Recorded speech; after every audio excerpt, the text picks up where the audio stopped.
sẽ ân hoàn tiến vào cùng Thánh tới gần Chúa Trời.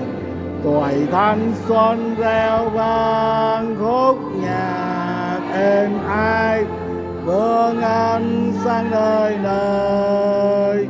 Gần bàn thờ Chúa tâm hồn con thánh thơi, trong nguồn vui thánh ân muôn đời.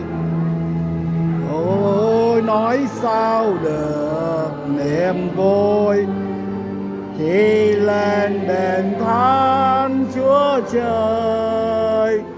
Ra liềm đây thôi dừng chân lại đến nơi